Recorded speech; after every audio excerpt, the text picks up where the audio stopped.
Welcome, everyone. You're listening to the Dateable AF podcast because women dating women is wild, wonderful, and occasionally a disaster. I am your host, Dr. Sarah Kyle, a therapist in private practice. And I'm a co-host, Rachel Howell, a researcher extraordinaire and a single lesbian dater.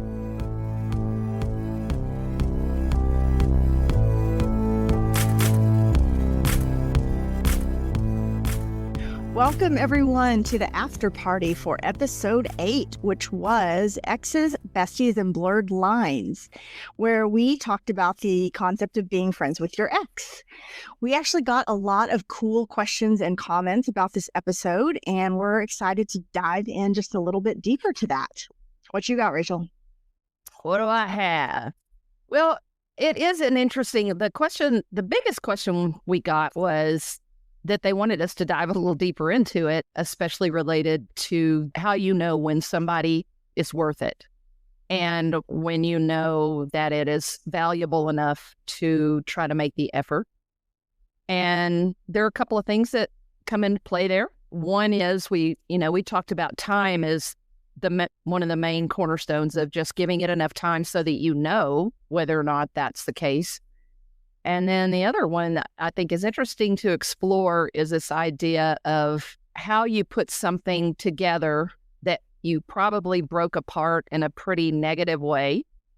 Yes. And so you know what I'm saying about that? I mean, yeah, rarely do people just part ways and shake hands and walk off into the sunset. I think there's usually some sort of blow up or some sort of bad behavior that precipitates a breakup. Maybe not always, but most of the time.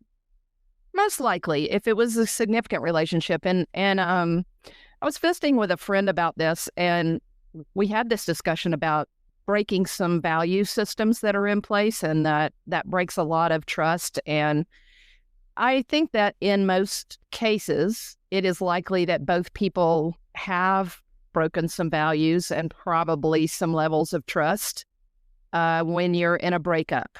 And then you have to determine whether or not you can get past those. And the discussion I had with her was you have to decide and determine whether or not, there's enough value with that person as your friend and that it's worth it to go through the effort.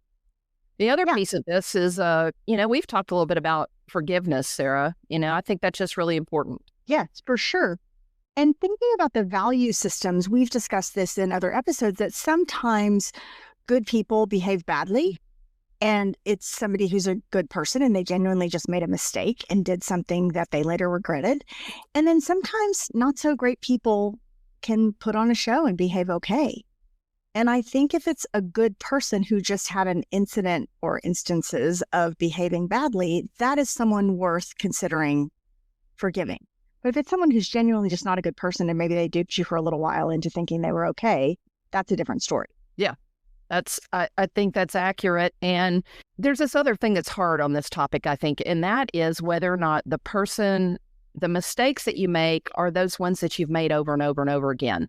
So when that person looks back, if they've seen that you have made that mistake multiple times, whatever that is that you made with them, and then is that pattern of behavior something that they recognize? Yeah, right. They recognize what they're willing to change, for sure. Absolutely. And I think that if you look at the concept of making amends and forgiveness, both sides of that's a big part of being able to come back to being friends with someone, is someone coming back and saying, man, I behaved badly, I own it.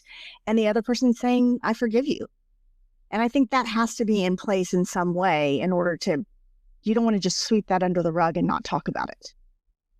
Yes. And with that, I think my question to you is it necessary to revisit it all when you're doing that? Or I feel like at the point at which you're ready to do that with somebody, you've given it enough time, acknowledging it and then just saying, hey, I wish I hadn't done that and I don't ever want to do that again. Is that enough, or do you have to revisit the whole scenario, all the situations? I just don't think that's healthy either. Yeah, I think if you're dwelling on it or trying, I would say this as a therapist too, that and other therapists work differently, but I don't believe in trying to drag skeletons out of your closet. I don't find value in that in and of itself. What I think is if there's something that happened in the past that's bothering you present day, that's something worth talking about.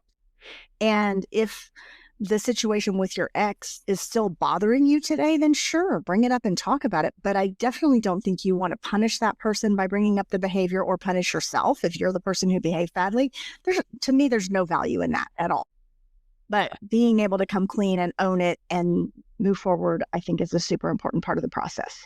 The other thing that is, seems sort of obvious, but people may not think about is both people have to be interested. I mean, Yeah. both people have to be interested in meeting in the middle and exploring their own stuff and then deciding that they want to go forward.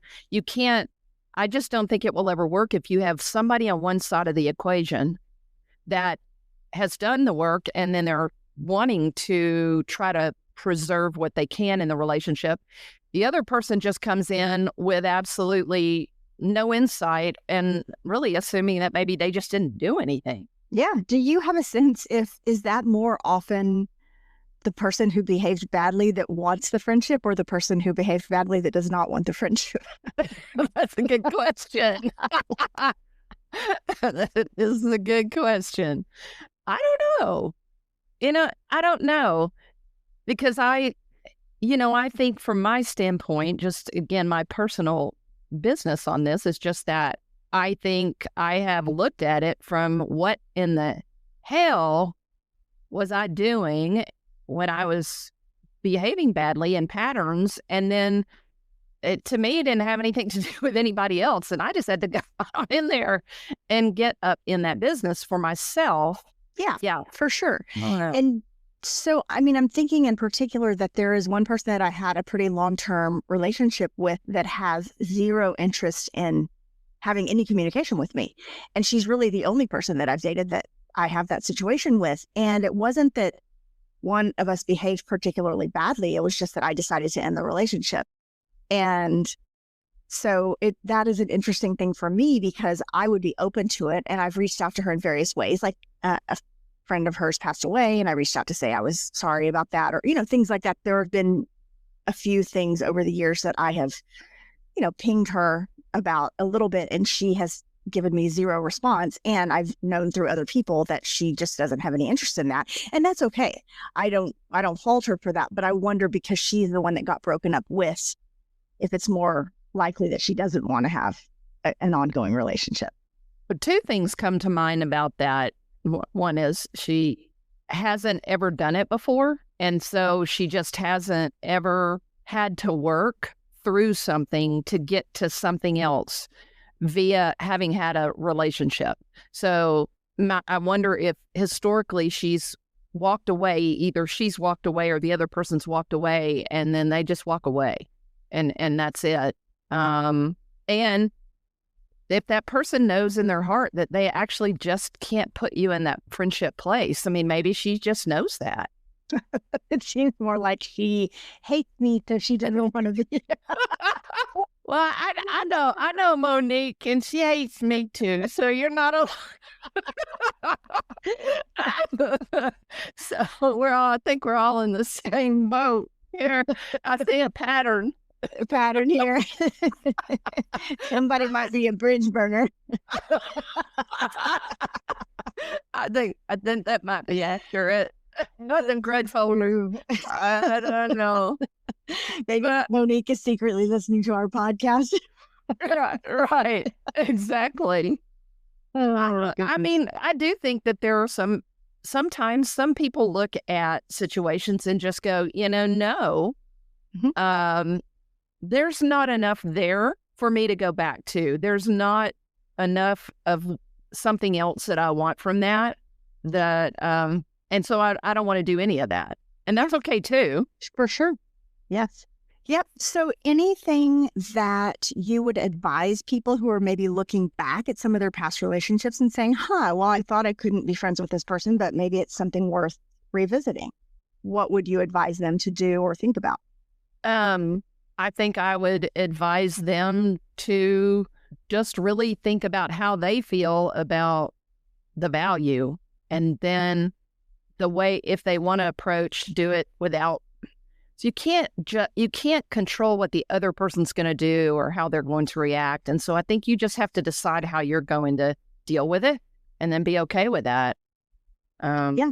Yep. So I do want to say, it's on a little bit of a different slant here, is that I want to go back. I can't reiterate this enough about letting some time come in to play there before you try to do this. And there are a couple of things that I think should be a warning sign to you that not enough time has passed yet for you to try to change the course of the relationship.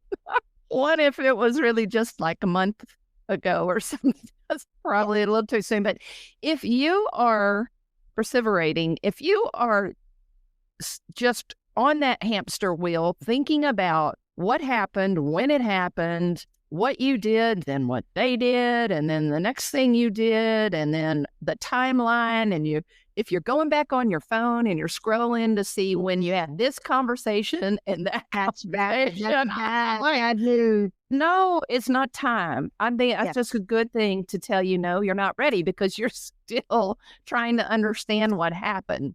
Yeah. So what time that is it's time to go see Dr. Kyle at a therapy. Yes, absolutely. Go talk to your therapist about that. Get it all worked out internally. And then guess what? You might want to be friends with that person, but don't try to work it out with them.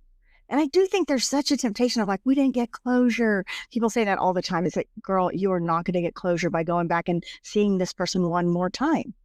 You got to let it go and move on. That's what you do in couples therapy. Yep. Before you break up. Before you break up. Is you either figure out if you can stay together or you seek the closure with some help. And you call it good and you move on. Yes. And then one other thing I will say about this, I do think that if you are trying to also well wish the other person to show them how happy you are for them in their new journey really early on, you might want to just leave that at the door too, because I don't know that that never feels very clean to me. Like, are you really happy for them? Yeah. Yeah. In the first couple of months, in the first 6 months, and are you really happy for them? Right. You probably just need to lick your wounds, go to your therapist, and then revisit that in a handful of months.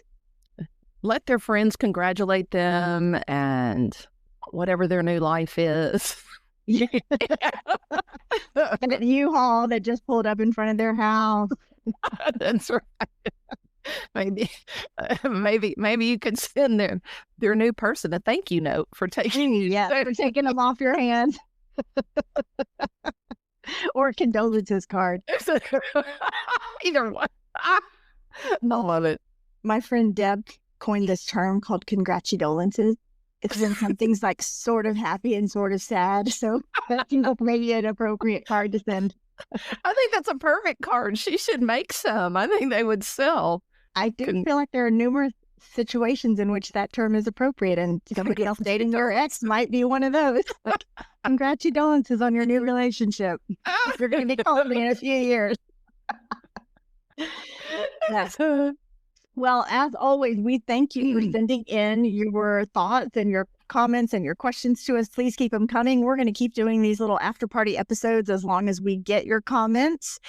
Please join us later in the week when we are going to be hosting our very first podcast guest. You are in for a treat. Her name is Michelle Casanova, and she is a delight.